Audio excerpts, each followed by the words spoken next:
Okay, welcome back everyone. All right, our next presenter is Stan Romanek. All right, that name might ring a bell with everybody because Stan's case is really a big one. And we took a real in-depth look at it all the way back in, I think, 2004. And it's as valid today as the day it was done. 4 full hours on his case with Stan and Deborah Lindemann and Dr. Jack Kasher and Dana Tebow. Major presentation. Why? Because it's a major case. It has everything. It has photo evidence, video evidence, witnesses. And here's the thing. Rock solidly established, I think, 2004. But guys, there's been stuff happening all the way from 2004 until this very day. Get ready for a ride. Please welcome Stan Romanek.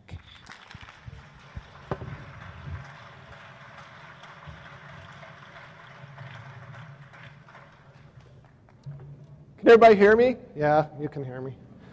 First of all, I want to thank everybody for coming here. Let me share my story. Those of you in the intelligence community, I hope you're having a good time. Those of you that are off-world visitors, thank you so much for visiting us, and I hope you're having a wonderful time also. I've got a lot to go through, so I'm going to get started because we have little time. I can literally do probably a week presentation if I wanted to. I want to start out, first of all, by putting things into perspective. There's something I'm sure some of you didn't know. First of all, our solar system resides in the Milky Way. That's what we think, right? Our sun is one of about 200 billion suns in the Milky Way. We're located on the outer edge of the outer reaches of a spiral arm called the Orion Arm. Two-thirds the way from the galactic center, or so we thought. Scientists have now determined that the Milky Way is actually not our parent galaxy, and there's a reason I'm telling you this. We're from another galaxy called a Sagittarian dwarf galaxy. The Milky Way actually swallowed it up, and people wanted to know, there was this big debate why the Milky Way looks kind of crooked, and now they're thinking this is why. A little schematic here of where the Sagittarian is and where the Milky Way is and where we are. Now, the reason I'm telling you this is because it was speculated that there are about 200 billion stars in our galaxy. They now believe that there are over 400 billion stars with the combined galaxies. NASA researchers that I've talked to are saying that there are over 300 billion galaxies in the universe that they can detect with the Hubble Space Telescope. Honestly, to think we're the only ones would be absolutely the most ludicrous thing in the world. That being said, let's get started. June 6, 1968, my father served in the Air Force. This is probably when my experiences started, to be honest with you. I was 5 years old at the time. My dad was stationed in Grand Forks, North Dakota. And he worked between Grand Forks and Minot, North Dakota. He worked at the missile silos. Well, in 1968, they had an incident where a UFO dropped down on one of the missile silos and actually armed one of the missiles. Now, this is public record. You can get this information on the internet. You can find out about this yourself. But what they didn't tell you is they tracked the UFO to a small town called Northwood, North Dakota, where it hovered over the water tower there in our small town. Now, my brother remembers seeing my dad with a small detail surround this water tower, and the UFO eventually went away. This is supposed to be an actual photograph of that particular UFO. I don't know. This was sent to me. I don't know if this is real or not, but it's supposed to be. And I remember after that incident, we started getting bottled water. Yeah, bizarre, huh? February 22nd, 2010, this is just recently, I got a call from the son of a general. This general, I promised him I wouldn't mention his name, but this general was in charge of Minot, North Dakota when my dad was stationed there. He wanted to tell me about some other stuff that happened in the 60s. He wanted to tell me that they had an incident where they tracked a UFO in 1966 down to one of the missile silos, and it kind of flew over some B-52s. Now, these are supposed documents I just got sent by this general. He's really ill. His son told me that he's not doing well, and he wanted to get this information out that he's been holding on to for quite some time. So you guys are the first to see it. I wished I had time to let you guys read it, but I don't. I'm just showing you that I have it.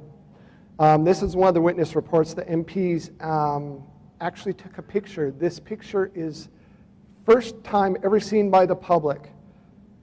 And there's the picture of the UFO over Minot Air Force Base in 1967. So 66, 67, 68, they had all this UFO stuff. And this is about when I had my first experience. And this is pretty important because this gets weird. This woman came up to me when I was 5 years old. I was playing with my pedal car. It was a summer day. And I remember she was very strange looking. Even as a 5-year-old child, I thought she was very pretty, except her eyes were different, very slanted, almond-shaped, baby blue eyes. In fact, they weren't even baby blue. They were almost day-glow blue. And I remember she patted me on the head and told me that I was special and I had something to do when I got older. She opened her hand. When she opened her hand, I remember she had 3 fingers. The marble started to glow. It was a glowing marble. And to me, it looked like a glowing version of the Earth. And it started levitating about a 1/4 inch off her hand. Well, this, I talked to Paula Harris. Paula Harris is a good friend of ours, and she was talking to me about Maurizio Cavallo in Italy. Took some Polaroids of somebody he calls the Clarion people. Well, this reminded me of this strange woman that I saw. I mean, it looks almost exactly, except, she wasn't blurry when I saw her. But the same kind of weird eyes, the skinny features. And this is what I remember.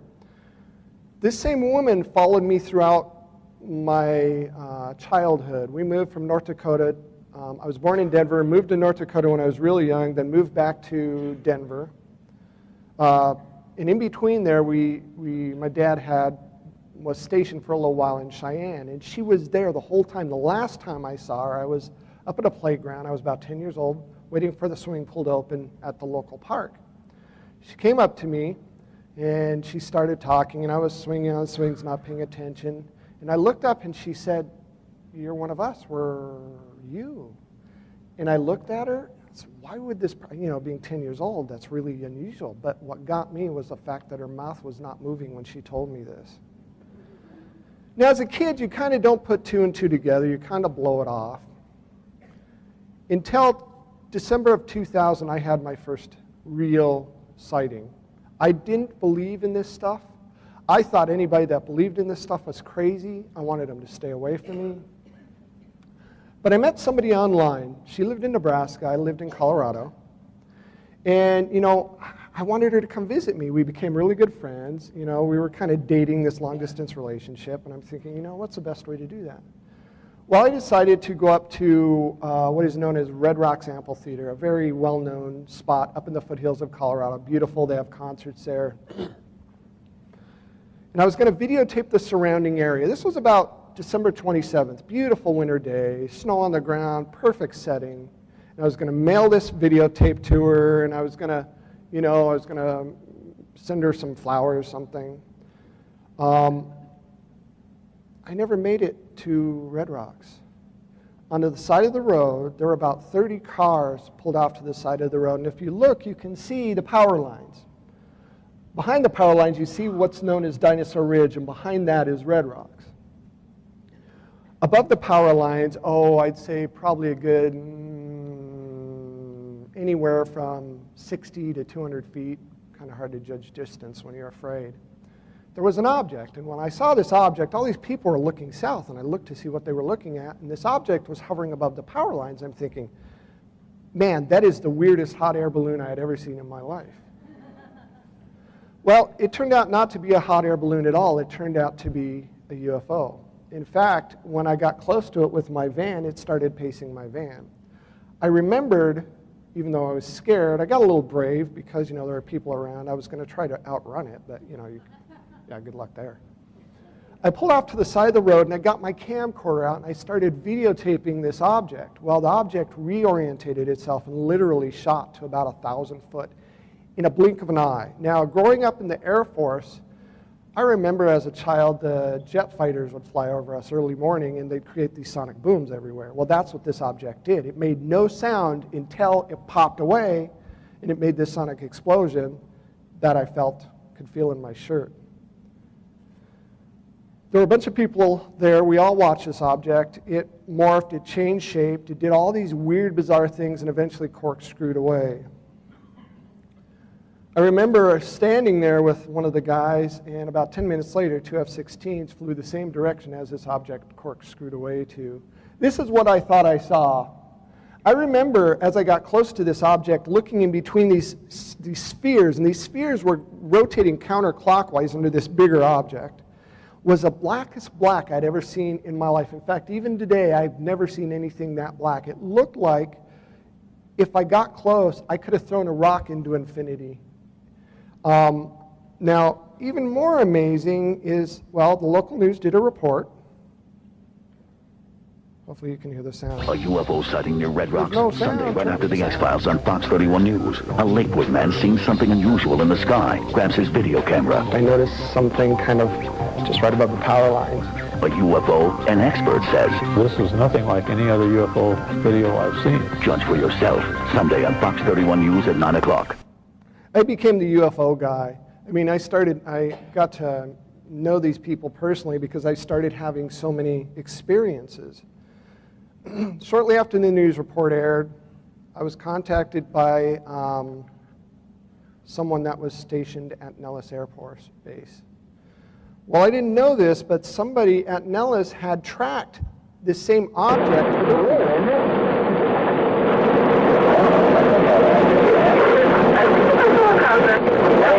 This time, it was over one of the test ranges. And it's the same object that was hovering above the power lines. And they have these cameras that are ground-based, and they follow the flight of these fighter planes as they're doing dogfights to track what they're doing. Well, this UFO came into their airspace, and they captured this thing. Now, that would have been fine with me. I didn't really believe in this stuff. I got it on video, and I was, I still wasn't sure. I didn't know what to think. Could it be some military experiment? I wasn't sure.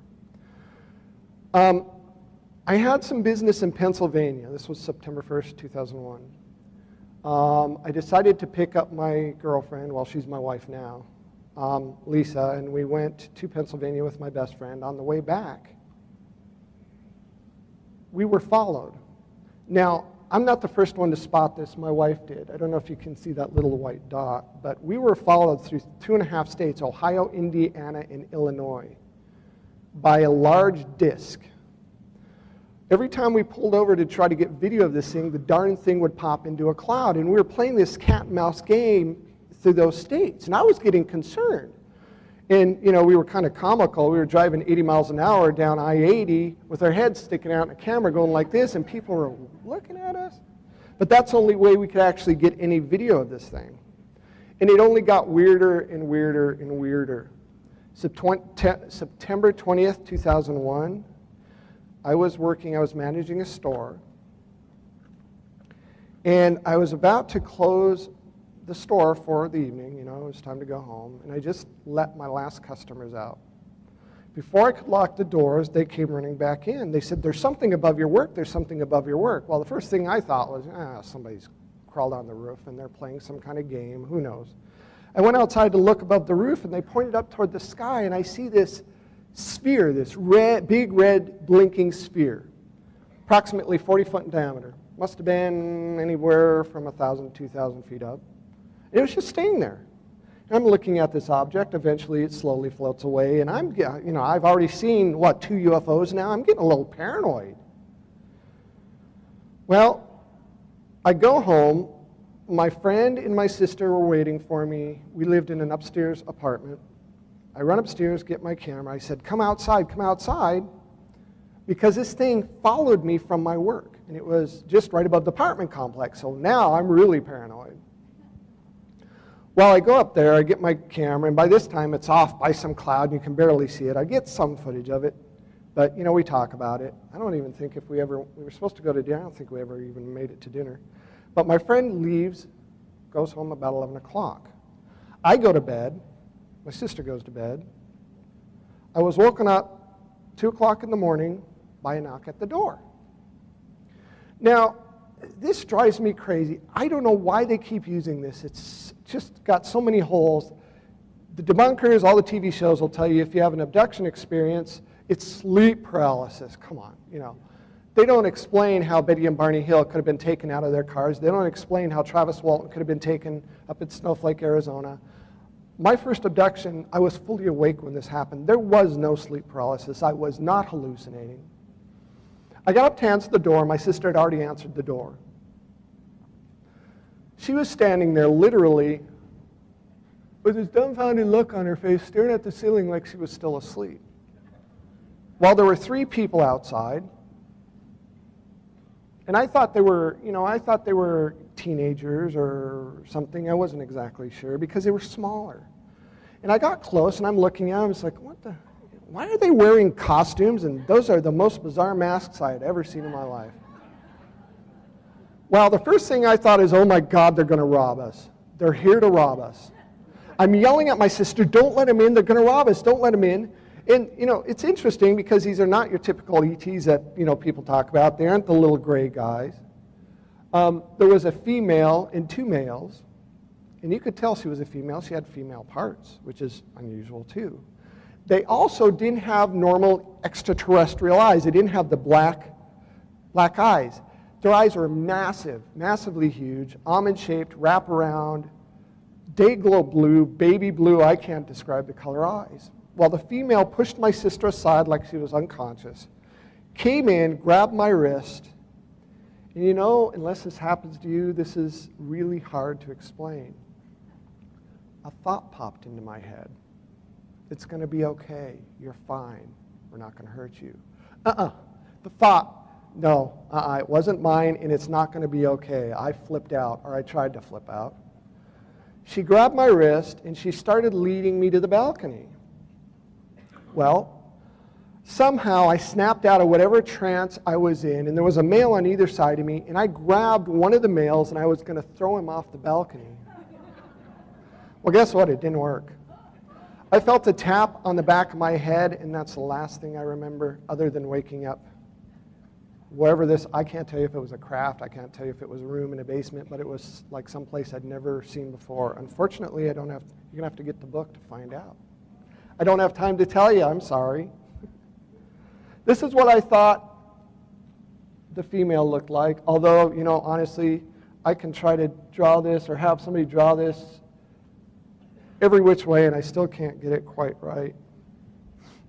Now, because I didn't believe in this, it's not that I didn't remember, because I remembered everything. My brain couldn't handle it, so I convinced myself this was a dream. I got up in the morning, 8 o'clock the next morning after my experience, thinking, man, this is the weirdest dream I ever had in my life. Got up to make some breakfast for myself, and my sister goes, what the heck happened to your back? I wasn't wearing a shirt, I was just wearing shorts. And I felt around on my back, and I didn't feel any pain, but I felt these holes in my back, and it felt kind of wet. And I'm looking, it's like, what the heck? And when I looked down, I noticed that I had hair missing on my wrist. And I had these open wounds on my wrist.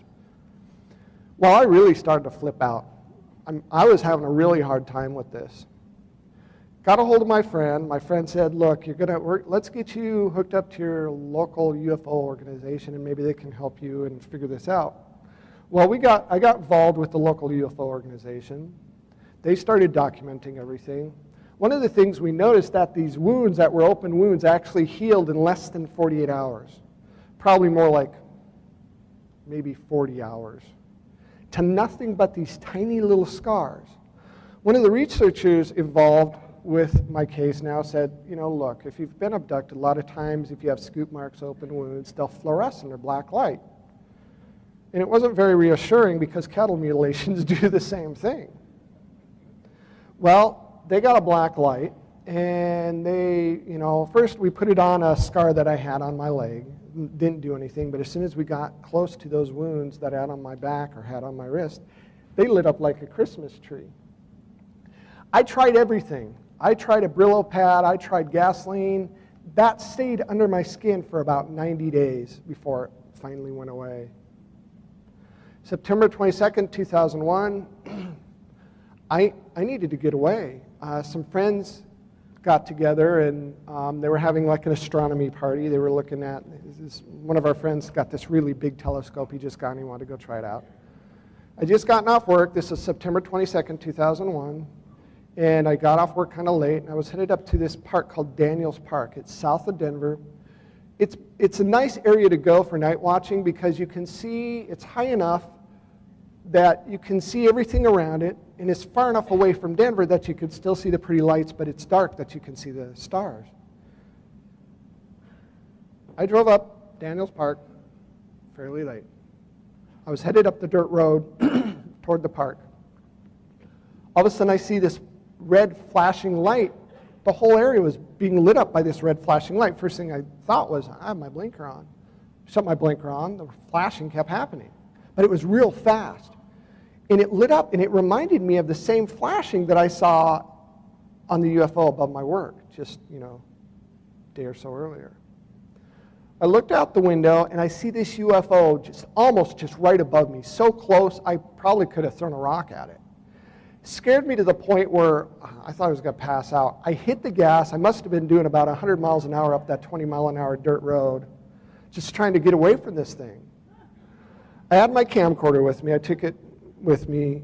My friend said, you might as well start taking this with you, and it's a good thing I did. By the time I got up to the top, my friends were right there. I decided to pull over, try to videotape this thing. This thing stopped dead and suddenly shot west, slowly floating over everybody at this astronomy party. It's interesting because one of the people in this next little video I'm going to show you, he is a physicist and he also designs software. And we talked about the UFO stuff before this party. He said, if I were to ever see a UFO and if it were to land, I'd be the first to go up and touch it and try to say hi. Honestly, he was the first to go running off and hiding under a picnic table. There were a lot of witnesses. I saw a spherical, Hold on, guys. Sorry. Defocused, probably plasma-like object, and flew from the eastern sky to the western sky in a straight line. It was strobing. At first you can't believe it. And then you go, wow. And it was like it was showing off for us. It was round, light red, laser type thing. It was flashing. It's hard to explain. It wasn't a plane. It wasn't anything I've seen before. Today's the 22nd, I believe. of September 2001. We're in Daniels Park, south of Denver, Colorado. And I walked over to a car. Some folks were parked over there for about 45 minutes with their parking lights on. And we asked them if they had seen it too. And they said, yes, they did. That the object was probably 100 feet or so above the outhouse that's here at the end of the parking lot. But the interesting thing in their describing it was that they said, when Stan walked up, "Are you the guy who was driving the van?" And he said, "Yes, I was." And so they seemed to indicate that it had followed Stan on his way here. Now, I'm showing you this stuff because one of the things that makes my case different, according to the researchers, is that most of the stuff that happens, especially lately, only seems to happen when there's a lot of people around. And I'm putting the kind of boring stuff in the beginning of this because it gets better and better and better. September 30th, 2001, just got off work again. I was in the middle of Lakewood, Colorado, during rush hour, busy intersection. A UFO came down, and I didn't know it was a UFO, and I was just about to come up to an intersection. And I see this beam of light hit the ground next to me. It would be off to my left. And, you know, because it's a big city, there's police helicopters, and like any polite citizen, you roll down your window and wave at the police helicopter that's beaming you. Well, I didn't hear any helicopter sounds. And I'm sitting there going, what? And I noticed the guy that was tailgating me had stopped in the middle of the street, got out of his car, and was looking above my vehicle. And I'm looking, huh? And as I go through the intersection, you could see people going. I look up, and there's the same damn red blinking UFO just right above my vehicle. It had just beamed my van. Well, by this point, I was a little past being scared. I was kind of PO'd. This object took off, and I hit the gas. I was going to chase this thing in a van, yeah, whatever. But, you know, I tried. And this object slowly, it stopped and hovered above this cottonwood tree in a park called the Old Stonehouse Park. It slowly flew southeast. Well, there were tons of people there. Tons of people there. People had video cameras. They had digital cameras. They were having a party. You could hear sirens going off. People had to have called this in. These are the people. Eventually, the news did a piece on this, and you can see witness reports. This is an interesting witness report. This guy was talking about seeing this object, and he said he was so scared he couldn't get it in reverse. And when he saw this object beam my van, the light, whatever kind of light it was, actually penetrated the metal and hit the ground below. I don't remember that. I just remember being, you know, beamed. These are some of the witness report drawings. That's what I thought. I thought it looked like a big soccer ball with a green thing at the bottom. Local news did a report on it. I think this is rather amazing because you get to see the other witness videos too. UFOs over Lakewood. Whoa! Tonight, right after the series finale of The X-Files on Fox 31 News, many saw it. You guys saw it too? Some with cameras rolling. There it is. See the amazing video I want to find out what this is. and judge for yourself. Tonight on Fox 31 News at 9 o'clock. Thanks for staying with us on this Sunday night in the Rockies. I'm Ron Zapola. And I'm Phil Keating. Dozens of people saw it, too, caught it on videotape, but no one's sure exactly what it is. Another unidentified flying object is seen hovering over Lakewood. As Fox 31's Kim Posey tells us, like how they say the witnesses are looking for answers. Whoa!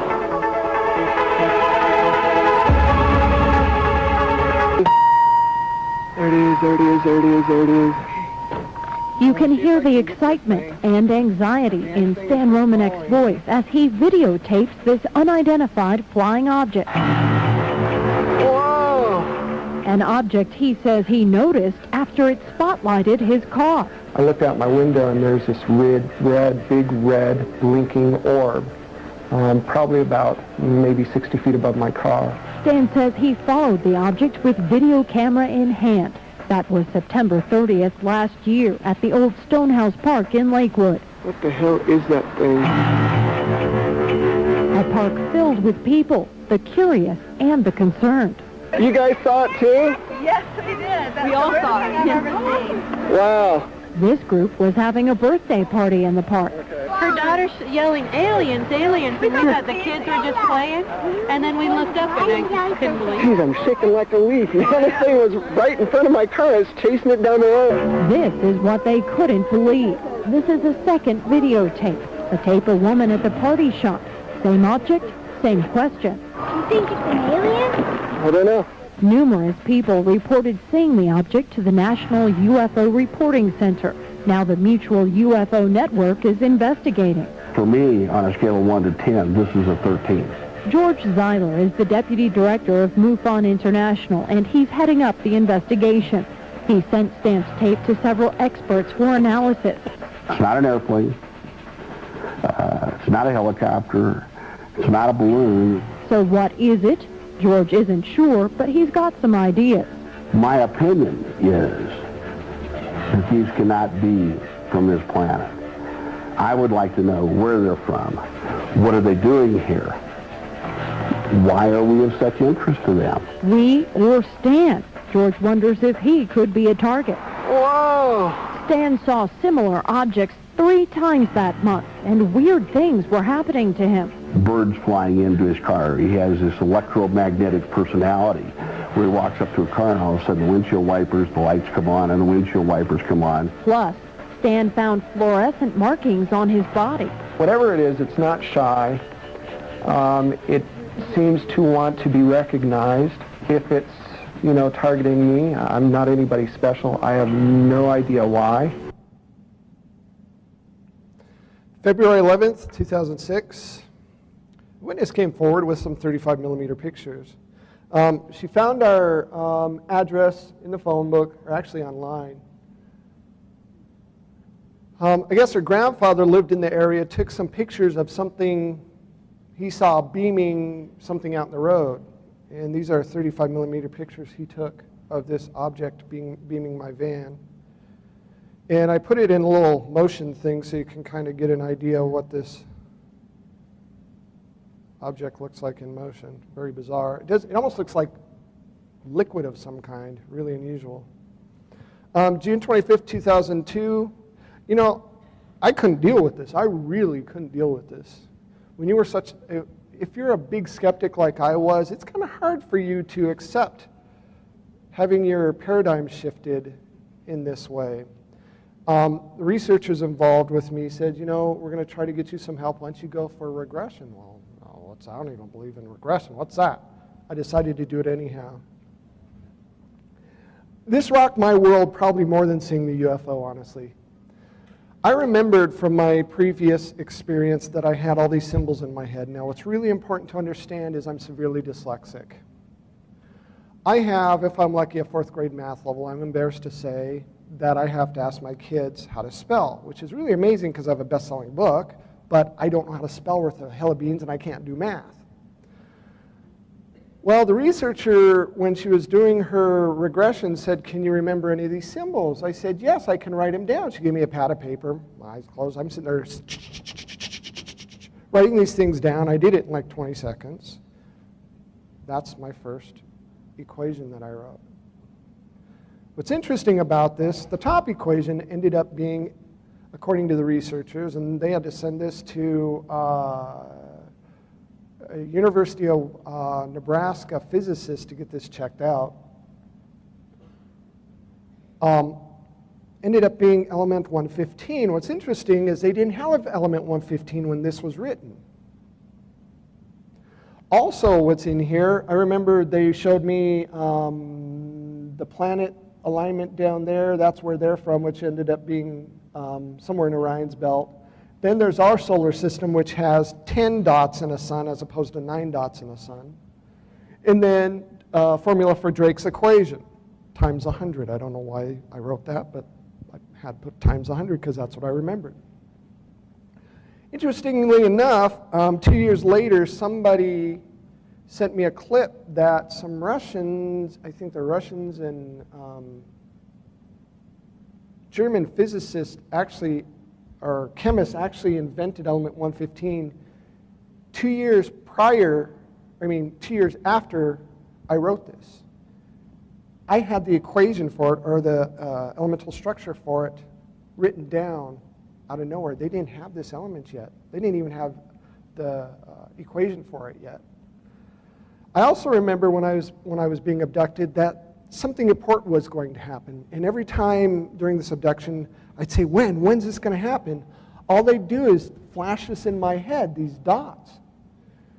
1, 10, 6, 4, cheese, 9, 8. Well, so what the heck's with the cheese and what are the dots? I didn't know what it was. Well, somebody looked at it, an astronomer looked at it and said, hey, that's an alignment of planets. Cheese stands for the moon. It's like, huh? What? Well, what's interesting, let me go back, come on, is the alignment actually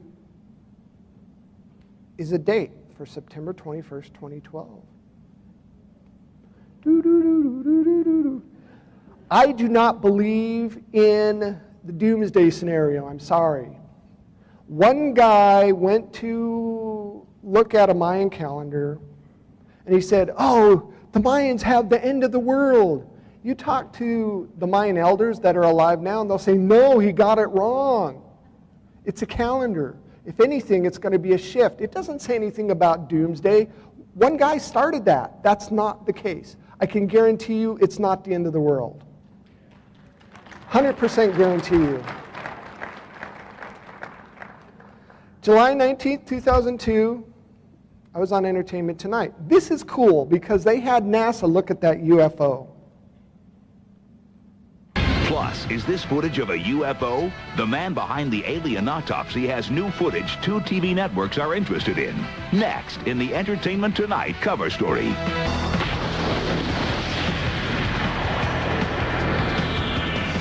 From the humans who brought you the alien autopsy comes mysterious new video that could be a UFO. Our Leonard Maltin reports on Hollywood's obsession with extraterrestrials and our Entertainment Tonight cover story. I want you to understand this is probably the quintessential alien abduction / UFO case ever on record. Wow, that thing's weird. We're told this mysterious light in the sky was shot in Colorado last September. NASA's people that I'm talking to right now is saying either it's a secret military craft, surveillance of some kind, or it might be for the first time that word that we rarely use, extraterrestrial. Did you see it too? Oh, it was incredible. Hollywood is cashing in on aliens this summer with Will Smith and a host of ETs in Men in Black 2.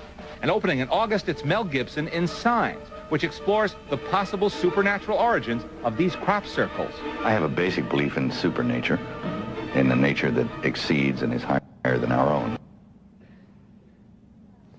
July 27th, 2002. Beautiful girlfriend that I was dating, we finally got married. She's my beautiful wife now. Lisa, where are you?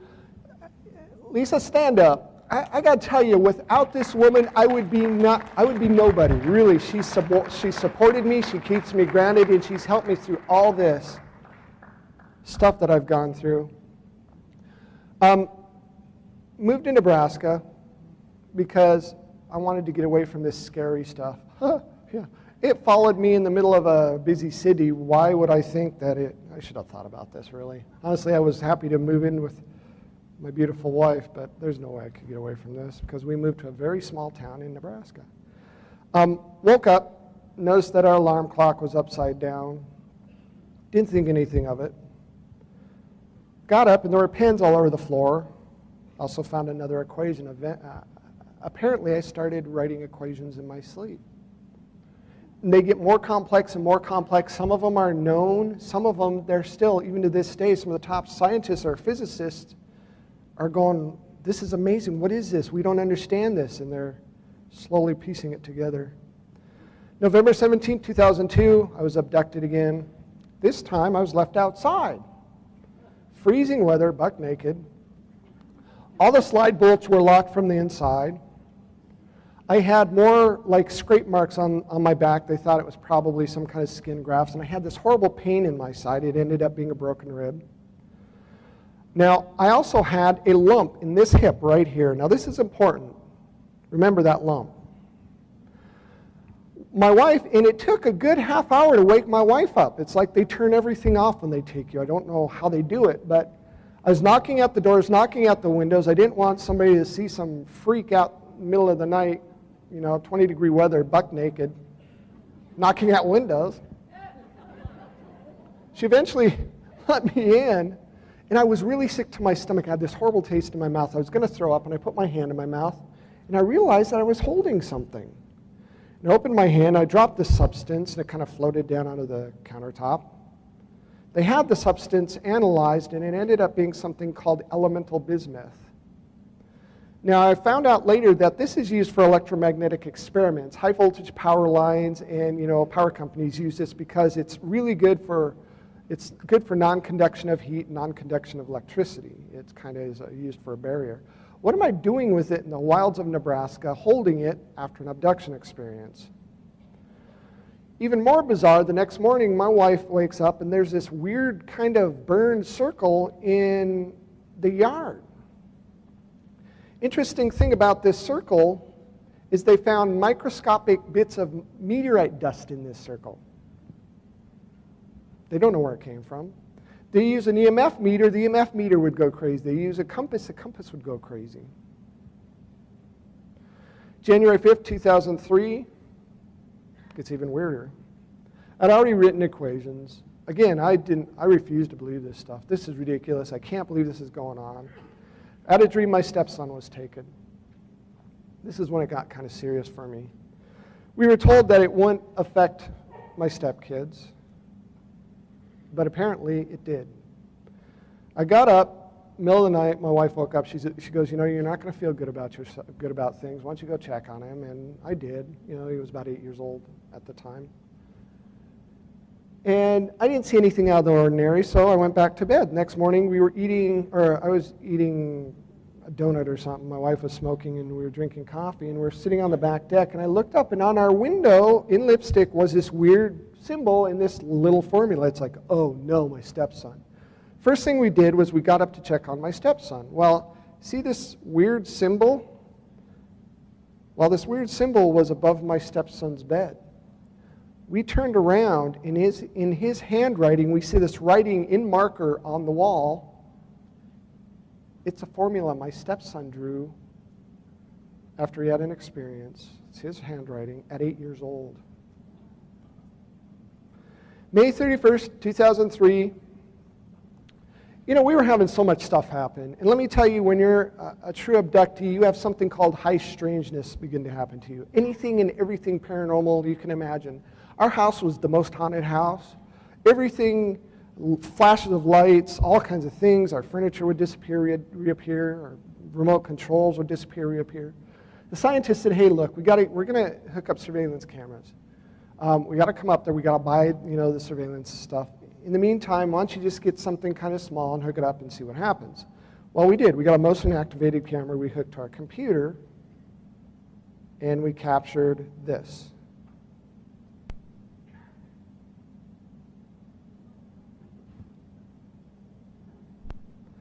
The debunkers will say, oh, that's a laser light. Okay, really? Okay, I want you to look at this. Look where the doorway is. And you can see that the object is actually a three-dimensional object. It stops, changes colors, and in the original video, you can see the light reflecting off the TV as its object passes by the TV. And it goes down to where we're sleeping, which is really creepy.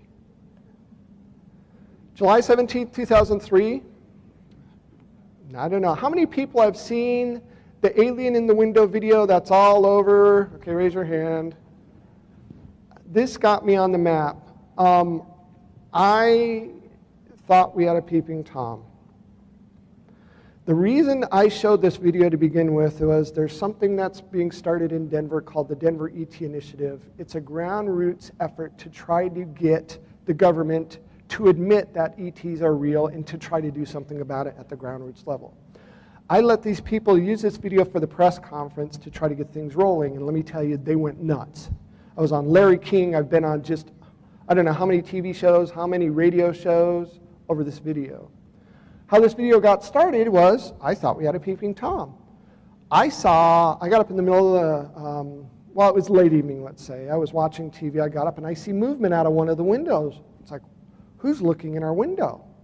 I ran outside, nobody was there. Next day it happened again. This was going on for about a good 2-3 months. I called the police.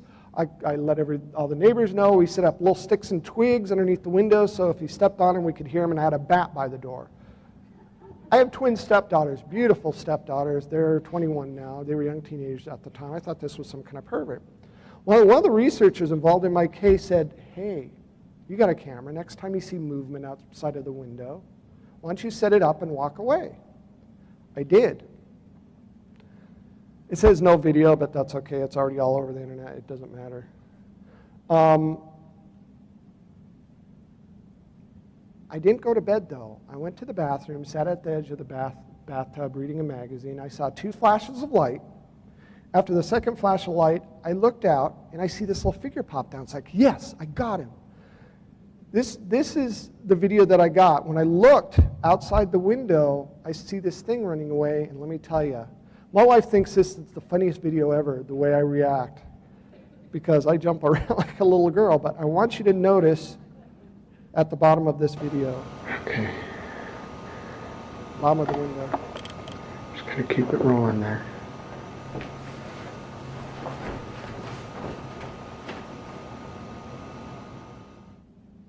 There's a weird little flash. Nobody knows what that is.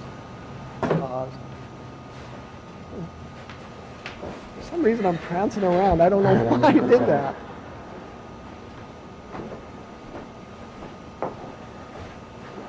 All right. I have it on night shot, so it's infrared. And you'll see 2 flashes of light.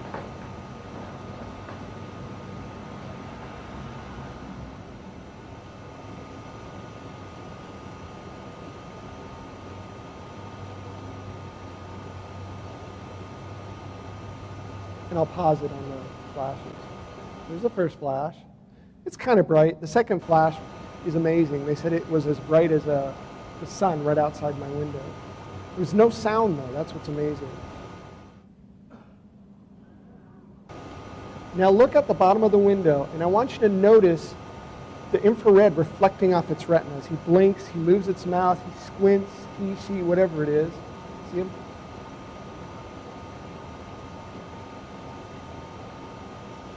We named him Boo. Could it be a guy in a mask? I don't think so. Could be, but I saw this thing run away with my own eyes. The debunkers will say, well, they come thousands of light years. Why are they looking in your window? How the heck should I know why they're looking in my window? I don't know. But it happens a lot. You talk to abductees, and they'll tell you they have things looking in their window all the time. This is a real phenomenon. He pops up again, pops down. God, I think I saw the little bastard. They say, I saw the little bastard. I see this run away, and it looks back at me. Oh, yeah.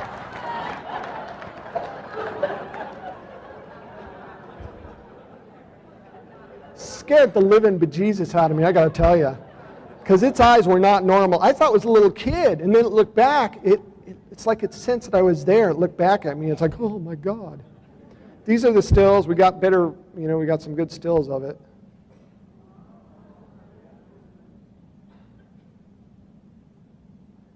September 5th, 2003, a researcher and documentary filmmaker installed surveillance cameras. They videotaped me being abducted, not directly, but they videotaped a light exploding on the side of the house.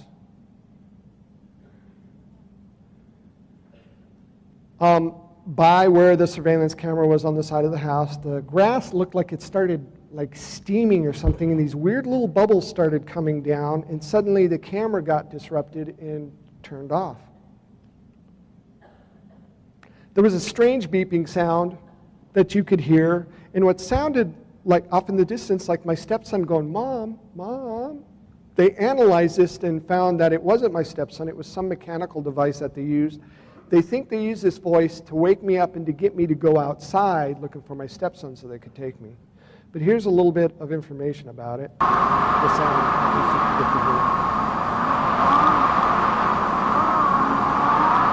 You hear that? And there, you'll hear a beeping sound.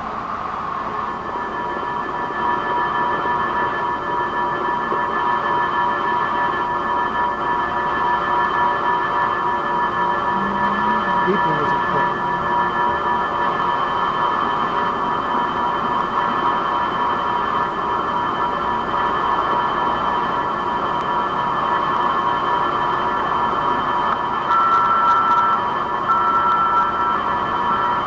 Hear the beeping sound at the end? Well, that audio and the video were all sent off to, and we do this purposely. Any of the stuff that I have, I don't send it to people that are already involved in the UFO field because, you know, they're already jaded. We want, you know, people that don't know what this is. We don't tell them what it is, and they do their research. It's like, what is this stuff? This is amazing. So we have people other than UFO researchers do this. I had 6 previous samples of sounds from UFOs. 2 of these samples were provided by policemen. I had 4 other sources from various people that I've accumulated over 10 years from 2 different countries that all 6 of these frequencies matched. So then I took Stan's sample and I did an analysis of that and compared that to the 6 previous samples I have, and all 7 samples match the same frequency. What he's saying is he had videos in audio from other UFOs people had seen all over the world, and they had that same beeping sound that I had, and it matched exactly. So that's just more evidence. What's more amazing, the next morning after my abduction experience, I got up, wanted to find out why my video camera no longer worked, and I found this.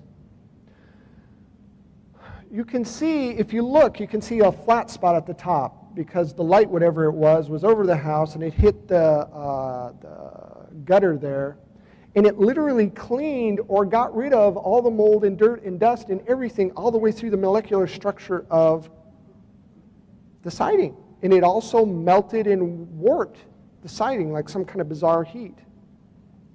Well, that was fine, you know. I was about to go get samples of this and sent it off to the researchers and stuff.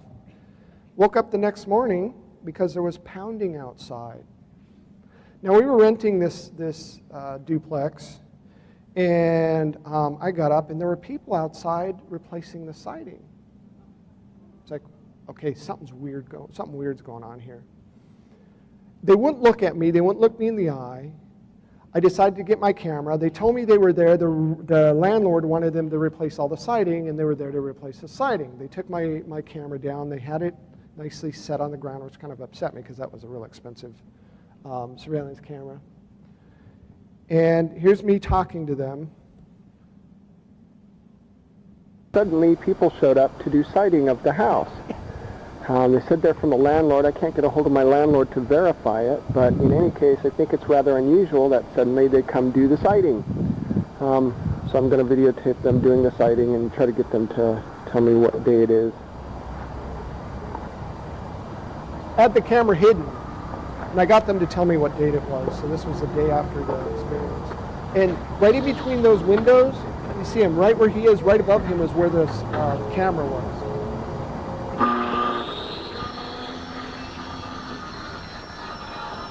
It says Bob sighting from Grand Island, Nebraska. That's what it said on the wall. Hey, what's today's date? 8th of October? Never look at me, not once. I try to get in front of them to make them look at me, and they turn away.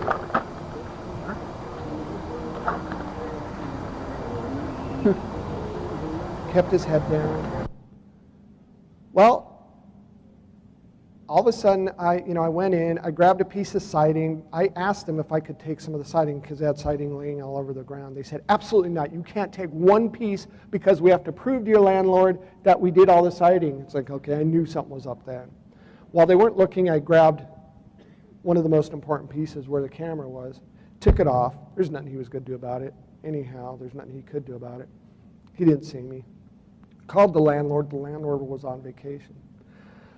About an hour later, I heard a shop vac going. I looked out the window. They were shop vacuuming my yard. What in the world? They got in their truck, drove off, waited for them to come back because the only place they replaced the siding is where I had the UFO beam my house. That's the only sighting they ever replaced. I finally got a hold of my landlord. He said, I didn't have anybody replace your sighting. We called that number that I wrote down on the side of the truck. No such thing, no Bob sighting anywhere. Scientists analyzed the sighting.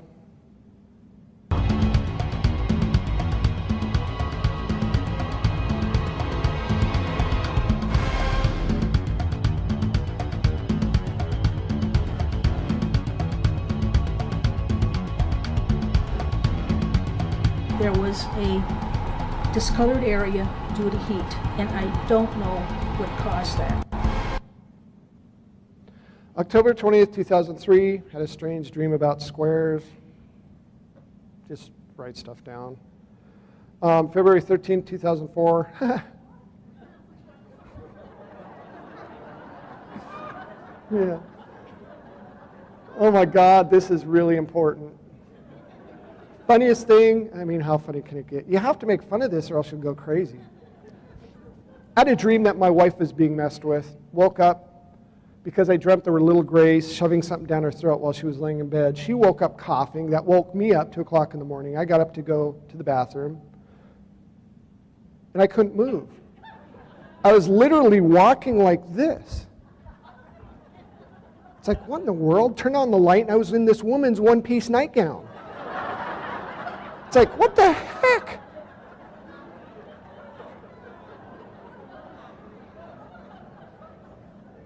My wife laughed for hours and hours and hours. She goes, that's not mine. I go, what is this? She goes, tell me this is yours. It was dark. She goes, I can't see anything. Turn on the light. I turn on the light. She's laughing hysterically. It's not my stepdaughter's. It's not my wife. I felt a wet spot on the back of this nightgown. It was disgusting, gooey wet spot. I didn't want it to touch my body, so we're sitting there holding it, trying to peel this thing off me. Sent it off to the researchers, to the scientists. It ended up being a blood plasma expander in a protein that they can't identify even to this day. And something that resembles a chemical that's used for in vitro fertilization. It's a medium that they suspend the egg when they introduce the sperm. It's called, if I can get this right, polyvinyl propyolidone. Woohoo, I said it right. Now, what is it doing on this nightgown? Okay, this gets creepier. Luckily, there's going to be a motion picture made about my story, and we're going to get funding to get this checked out for sure. But the same scientist that analyzed the Betty Hill dress analyzed this nightgown. We were contacted by Betty Hill's niece during one of these conferences, and she goes, you know, I want to talk to you about this nightgown. I heard you had a nightgown. I said, yes. She goes, well, Betty Hill died in 2004. 2003, she had an experience, one of her last experiences, and it pissed her off because her favorite nightgown went missing. Yeah. I said, okay, well, can you describe this nightgown? She said, yes, it was a plaid nightgown with a Disney character on it. Gets even weirder. Swear to God, only happened to me.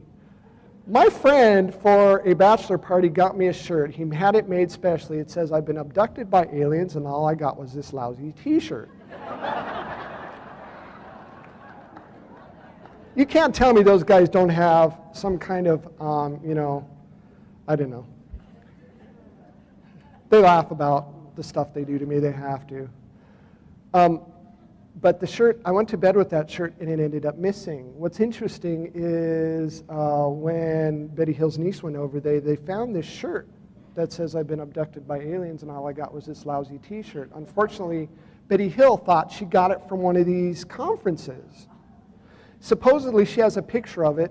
She took, when Betty Hill died, unfortunately, she took everything to the Goodwill, and we have no way of doing that. But I still have the nightgown, and if the DNA matches, I'm telling you, this is really big. Now, also, remember that lump in my hip? There's now 3 puncture marks around that lump in my hip. It's very important. We were having so much stuff happen. We were being harassed. We found my phone was being tapped. There were, black SUVs following us. We decided to move out of Nebraska. Didn't really tell anybody. But suddenly a strange woman in that same black SUV pulled up to our mailbox, and she put a letter in there.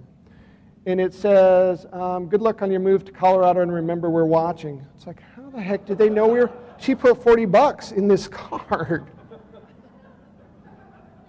So you intelligence guys out there, way to go. That was really cool. Give us more money. June 11th, 2004, we moved to Colorado Springs. This is really weird. This gets weird. Colorado Springs, I was going to be an Olympic cyclist. I lived in Colorado Springs, training there for a while. Loved the area. Beautiful, beautiful area. But there's a lot of military bases, secret military bases I didn't know about. We were warned by a strange mechanical voice. This voice has been with us ever since my experiences started. At first we thought this voice was somebody playing a joke. Alejandro, who now works for Open Minds, has been one of the lead investigators involved in my case for a long time. He's moved out to Phoenix from Denver, and he can't be around my case too much anymore, but he's a really good friend. He found the same voice on a text-to-speech program, and the name of the voice is Audrey, so we call this voice Audrey. It was fine when it first started leaving messages on our answering machine, but eventually we got to talk to her in person. 2-hour conversations, one-on-one, proves that this isn't just any ordinary text-to-speech. You can't type that fast. And this voice morphs, and this voice will tell you the future, and this voice warns us if something happens.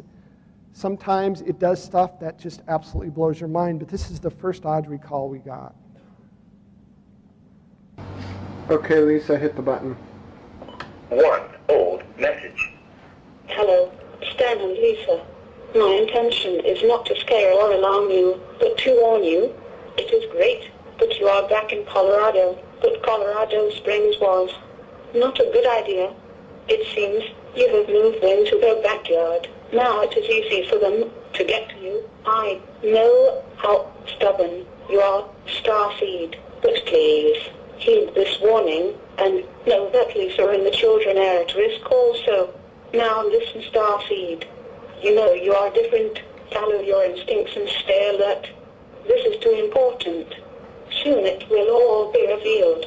And Starseed, do not be afraid of what you are. What the heck is Starseed? I thought that was really bizarre. I know now, but that's what they always call me.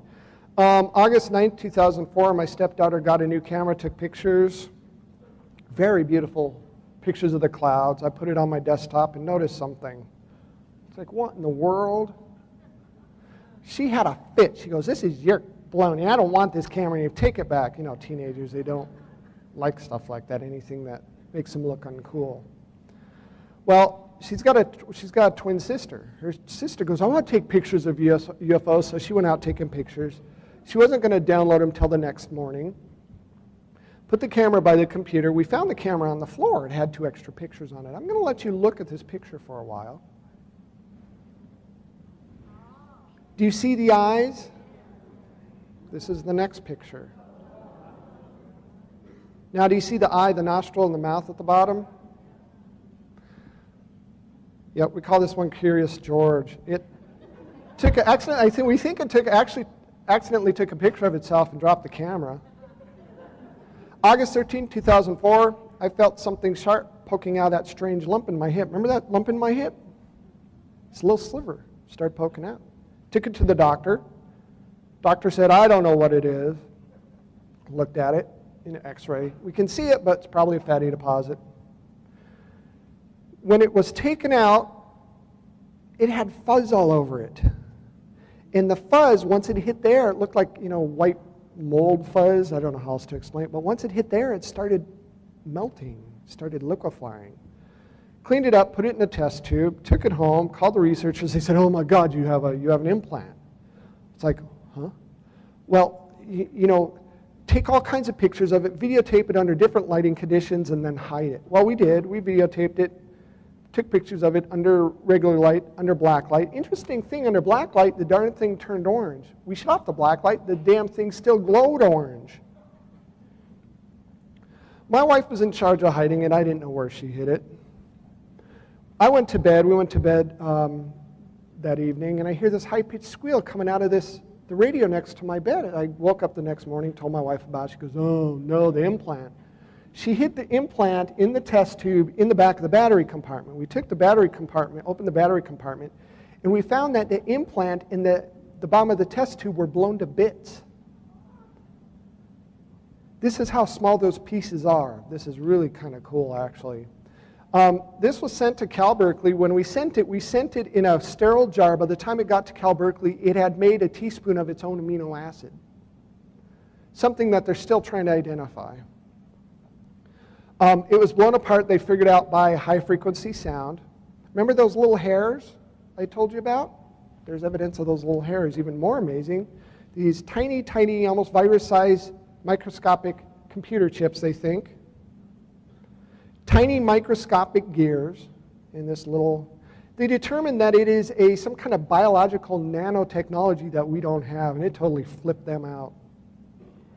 December 20th, 2004, it got real for me. And this is probably why Audrey called. We were getting broken into all the time. We had surveillance cameras. Our surveillance was being cut. There were police helicopters following us everywhere we went. I worked pretty close to home. I rode my bike. Didn't really need to drive my car. I had 4 guys in a black unmarked SUV pull up, started saying something to me, but because we were behind other cars stopped at a stoplight, I just ignored them. I thought they were drunk soldiers. Well, it turns out they knew exactly where I parked my bike. They had to have cased the area because I parked my bike behind my work. They cut me off and they said, you need to keep your mouth shut. I said, I didn't say anything to you. They said, you know what we're talking about. And I could hear them talking about the ET stuff. I said, look, guys, this isn't my fault. I'm not going to stop talking about it. We got in a fight. They started doing their karate kung fu moves on me. I had a big chain that I wrapped around the seat of my bike, and I hit one of them on the head, and I hope I didn't kill him, but I knocked him out.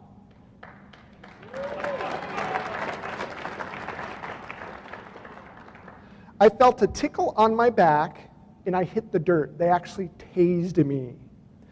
By the time the police got there instantaneously, people were driving by as this was happening. One guy even tried to follow this black SUV, but they sped away. This is what I ended up with, a broken nose and a broken wrist from the experience. January 24th, 2005, startled awake by a high-pitched sound. Remember that weird orb we saw in our video, in that surveillance video? This time I saw it with my own eyes 3 feet from my head when I woke up, and I went, oh! I swore, I went, oh, crap. And the thing just darted out the room. I got my video camera, and I went looking for it, and it is...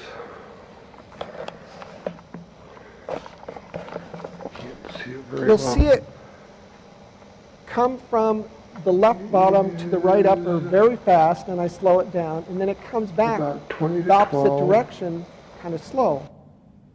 See it? And I have no clue what I just saw. None whatsoever. Holy... I don't know what that thing was, but I saw it with my own eyes, and I go, oh, crap, what is that? The hell was that? Well, I realized that I had surveillance surrounding the house.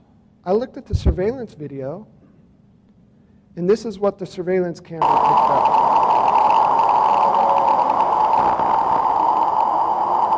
Now it goes in the house, comes out the side, out the wood, and weaves in and out of the, like it's the wood's fabric of some kind. It's the craziest thing, and it disappears, disrupts the camera, ends up in the top window, comes down through the wood of the side of the house, and it's just weird. February 19th, 2005, our van mysteriously broke down. We were coming back from Colorado Springs to Denver, about 80 miles. We stopped at a hamburger place. This white car drove by very slowly, and suddenly our car stopped. 2 hours later, we got it to a mechanic. He said, was your car hit by lightning? It's like, how could it be? It's a sunny day out. He said, it looks like all your electrical system was fried. This is important. Now, I'm not going to show you the video because there's going to be, in fact, I'm going to have them come up briefly talk about what they're doing with the documentary or with the feature film. but they're going to show this in the documentary. I'm showing you stills, but the video is quite amazing. My stepson had friends over, and they hacked into my computer. My computer was always being hacked into, and it was about 12 o'clock at night, I'd say, and I woke up because I heard a noise, and I'm, opening my eye, just sitting there, and I see this naked figure run into the kitchen. My stepson had friends over, sleeping over. I'm thinking, what in the world kind of dare is this? I was going to get my camera and blackmail him.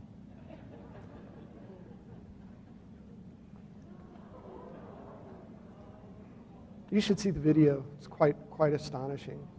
I was just about to shut off the video. I went upstairs to their bedroom. They were still asleep. They said, something woke us up. We don't know what it was, and they were still kind of half asleep, half awake. I was just about to shut off my camcorder, and I see this thing peering at me.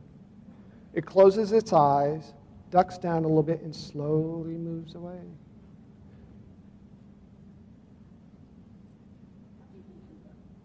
Here, I'll do it again so you can see it.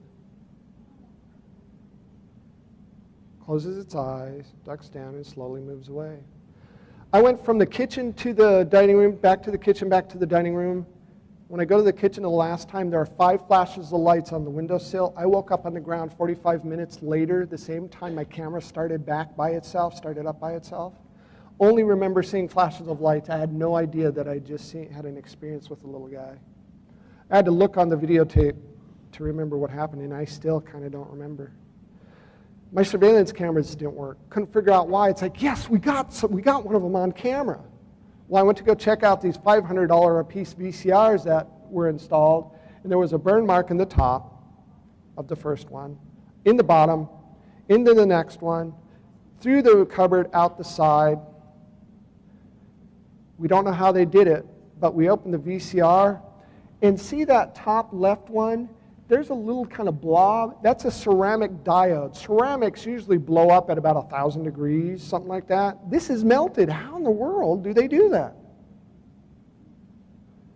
March 11, 2005, we received a greeting card or an envelope with a warning from Colorado Springs somewhere. It says, in their daily lives, all are braver than they know. Good luck. I've got to find my glasses wherever they are, or else I can't read this thing. It says, we have gone to great expense getting this to you. Maybe now you will believe that you must move. Do not release this to the public or contact anyone involved for your safety and ours. There's a government document with my name on it, top secret document. Department of Air Force Intelligence. Be advised, we expect Romanek to have a visitor soon. We will try our best not to miss it this time. Their closeness proximity is convenient to say the least. Also, HPM worked, van incapacitated. Mr. Romanek is smart and is stubborn and has a strong support system. It also seems that he is getting inside help. We will investigate. If Romanek stays at location, HPM can be used on residents and on parties involved if available. As you know, subject must be in range, and we will follow up as things unfold, but follow is spelled fallow. It's misspelled. Being dyslexic, I had no clue it was misspelled. But I thought this was a fake until I found out that HPM stands for high-powered microwave, and that's what they hit my van with. That's what they, remember my van died? Well, apparently they were using it on our residents too, and this is the result. And if I would have been smart, I would have got out of there, because every time this would happen, our feelings would heat up, but the speakers in our house, even if they weren't plugged in, would go off periodically. Okay, today is May 5th, 2005. We have problems with our speakers buzzing all the time, and I wanted to let you see and hear for yourself. This is our speaker.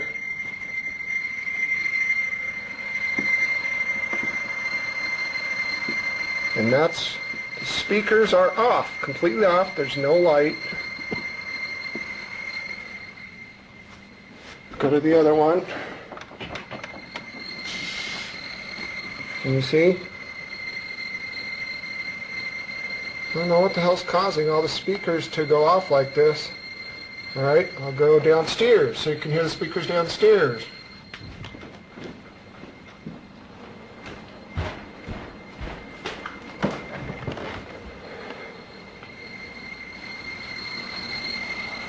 No matter where you went in the house, this had happened. Even though speakers that were complete, my stepdaughter had a ghetto blaster that was in the top of the closet unplugged, and it was doing it with that. And the higher you get in the house, the louder it got. Okay, I'm going and to I'll go up to the upstairs bedroom, and I want you to get a room. pattern of this thing. Let's get this where the power goes out, because the power usually goes out. All right. This is, you can already hear it. It's really loud.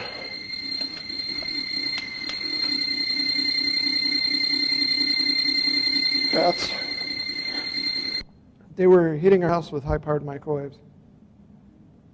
Bastards. May 9th, 2005, that orb returned. This guy, honestly, I think it's some kind of surveillance. I caught it playing in our crabapple tree.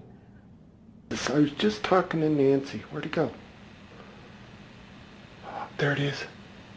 I got it. Might have to turn this up a little That's the same freaking orb. I gotta go over here and see if I can get it better.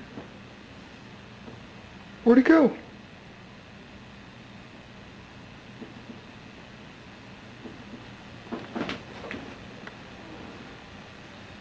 Oh my God.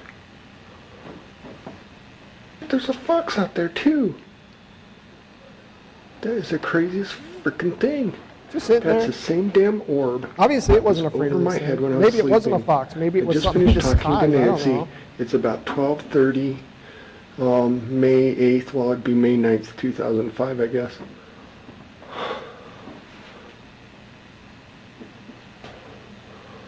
That is the craziest thing. There it is. There it is. I'm going to zoom in. Don't know what it is, but it's around a lot. You know, I have all this stuff analyzed by, some of the top people there is. I did the video analysis on a frame-by-frame basis of the Stan Romanek footage, and I see absolutely no evidence of post-production effects applied to the footage. So that means that all of it was shot in camera. Now, if that's the case, it would take an awful lot of expense to pull off this elaborate set of shots. And if it's not a fake, it's undoubtedly the most important footage I've ever seen. July 14th, 2005, more unexplained things started happening. Our house became haunted like you can't believe. One of the people involved in my case got some ghost hunters to come to our house. How many people here don't know what an EVP is? Raise your hand. Okay, for those of you that don't know what an EVP is, it stands for Electronic Voice Phenomena. If you're a ghost hunter, you will have a digital recorder with you. They will ask questions to midair, and sometimes they get answers that they can't hear on these little recorders. Well, we had this little tape recorder in the middle of our kitchen table, and didn't think anything of it till later.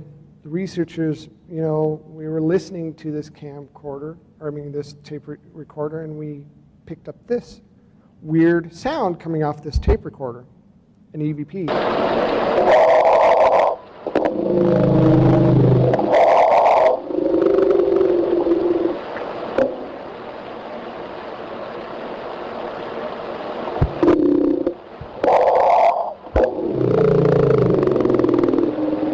My wife screamed and goes, "Oh my God, we have demons!" Well, the researcher says it looks like it's, because a lot of times what will happen is it'll either be slowed down, sped up, or compressed, and they have to work with it to kind of get it cleaned up. This is what it actually said. They sped it up. Starseed, it's time. Remember that Audrey phone call? How in the world did she get it on this thing that was in the middle of the table? August 1st, 2005, we got tired of the harassment in Colorado Springs, so we moved. We should have listened to Audrey in the first place. August 17th, 2005, wrote more equations in my sleep. They get more complex, more complex. September 27th, 2005, heard a noise out in the backyard. This happened all the time. We'd have all kinds of stuff happen. Our lawn furniture would disappear. We'd go outside, couldn't find it, And we were just out there 10 minutes ago, it was fine. And all of a sudden we go out there again and our lawn furniture is gone. It's out in the yard. Well, this was one of those cases. There's Lisa in her bathrobe. She's drinking coffee, smoking outside. She doesn't smoke inside. I took some pictures, and there's this debate about orbs. I personally, some of them I think are really something. A lot of them are just dust speck. The only trouble is a lot of the orbs we get have faces in them, and this is not matrixing. And this happens over and over again. So there's something to it. The only thing is there's something else we got a picture of. I'll let you look for a little bit, see if you can spot the thing. Okay, there you go.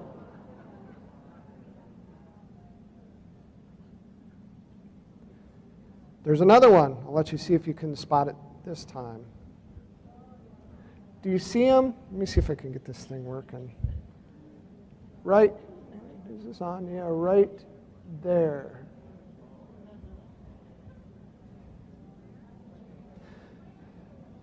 October 5th, 2005, heard a noise outside again. Lawn furniture was missing. Couldn't find it anywhere. The little son of a gun put it on our roof.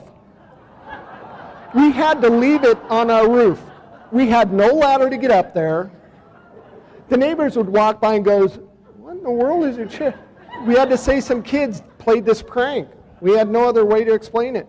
November 21st, 2005, we invited some friends over for Thanksgiving. One of the researchers involved in my case is ex-Naval Intelligence. He was not a congressman, but he did something in politics. I don't know, but really good researcher. And I told him, I said, here, let me go back because I don't want to start it yet. We had a computer in our room.